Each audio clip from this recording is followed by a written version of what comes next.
Buenas tardes, buenas noches, buenos días, la hora que sea. Ya sabe que así empiezo estos videos y estas lecciones.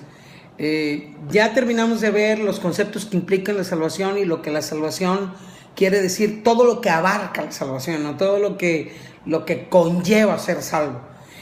Ahora yo quisiera que comenzáramos a ver lo que es el pecado, para que podamos entender toda la obra completa de lo que hizo el Señor.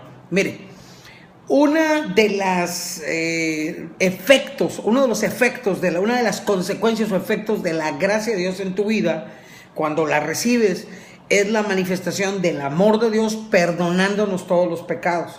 Entonces, lleguemos a una conclusión.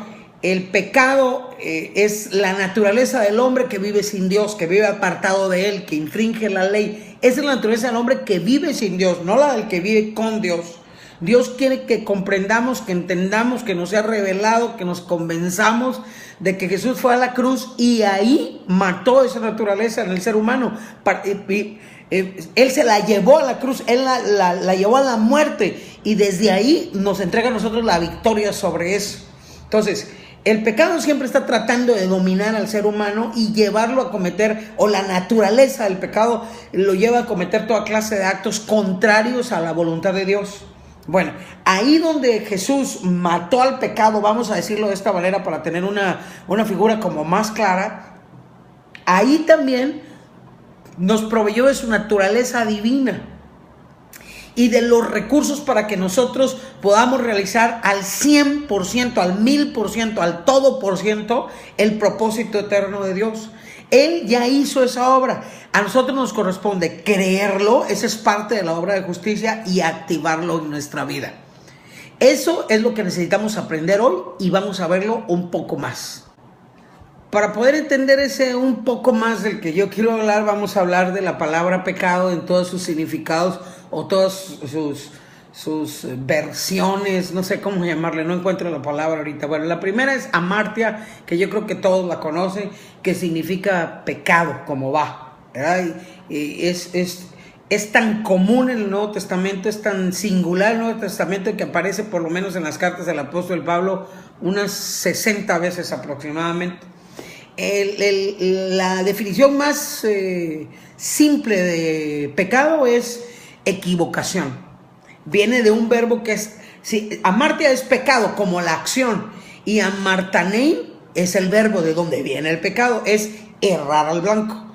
Se usaba para referirse a disparar una flecha que no llega a su destino, a equivocarse de carretera o de camino, a fallar en un plan que ya tenías hecho magistralmente, o a frustrar un propósito o un sueño. En el griego, estas palabras amartia y amartanein están siempre conectadas con fallos negativos, con cosas negativas, con situaciones negativas, con condiciones negativas, no con nada positivo. Eso es en el Nuevo Testamento.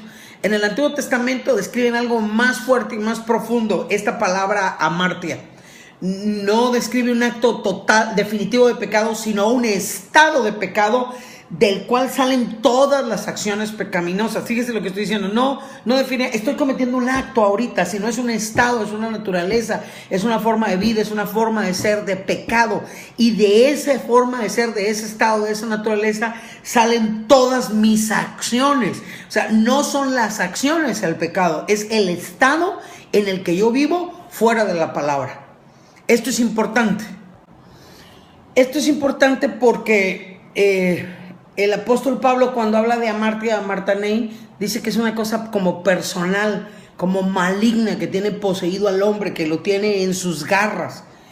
Amartia, para que la definición vaya embonándose en todo lo que vamos a estar viendo, es universal, no es una cosa que tiene una sola persona. Romanos 3:23, Romanos 7:14, Gálatas 3:22, Primera de Juan 1:18 dice que es universal, que no es una enfermedad que se contagia en una persona, es una enfermedad, es total. No la contrae una persona y otras no, es algo que brota, es algo que envuelve a todo ser humano y del cual se es culpable, no hay otra manera de salir de ahí. Por eso necesitamos la justicia de Dios. Es el estado, la condición, la característica universal del hombre y de la mujer y del joven que vive sin Dios, que vive sin apegarse a las leyes. Amartya es algo más profundo que lo que hasta ahora hemos entendido. Vamos a tratar de desglosarlo con la ayuda del Padre, del Hijo y del Espíritu Santo. Gracias.